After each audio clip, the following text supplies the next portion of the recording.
Nick Saban should have retired years ago. But Nick Saban's will to win, wanting to be the greatest college head coach in NCAA history. And I'm speaking about in all of NCAA sports.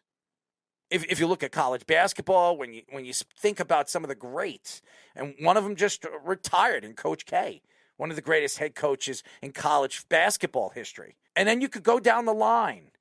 Roy Williams, another great basketball coach. And then you can go to college football, and there's not many guys that really stand out in the last 15, 20 years as a dominant head coach, except Nick Saban. And Nick Saban took over Alabama after he decided to part ways with Miami after 2 seasons, with a 9-7 season and a 6-10 season. At the end of his second year, he decided, hey, the NFL is not for me.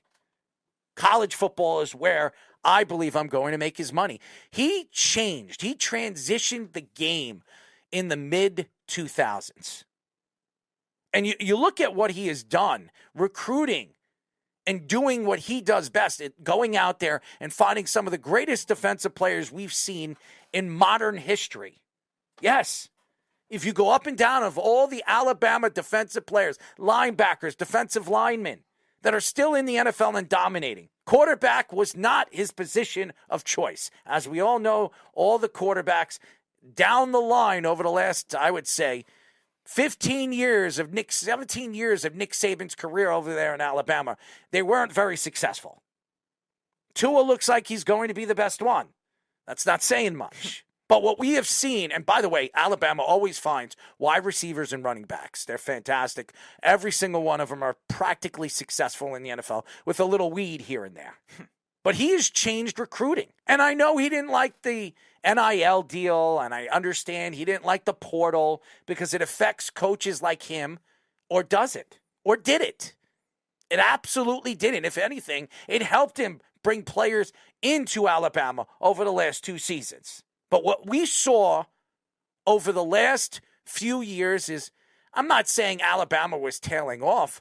I just didn't see that fire in Nick Saban's eyes over the years where he was just so dominant, so good. And everybody said every single year Alabama was the favorites to win, no matter who. Georgia, Texas, any one of those teams that were on their tail. And there's one right now that is probably up for the job in Clemson. Dabo Swinney, who's probably going to get the job. I'm telling you, he's going to get the job. I think that you have to appreciate great football.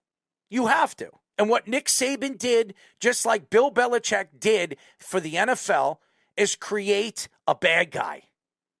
He created somebody or everybody to hate him because of his talent of understanding how to recruit players, how to draw players, and knowing, taking over the Crimson Tide, it was going to help him get players in and play for him in Alabama. If you look at the game and you look at the defensive side of the ball, over the last couple of years, not only the NFL, but college football is trying to make the game more offensive. And you see teams like Georgia, you see teams like Alabama or Michigan dominate because they recruit some of these unbelievable young players from high school. And it wasn't easy. And Alabama always got the pick of the litter. Every single year, it was Alabama, Alabama, Alabama. And then you would see a Georgia, or then you would see a Texas A&M or a Florida or Florida State because of certain coaches.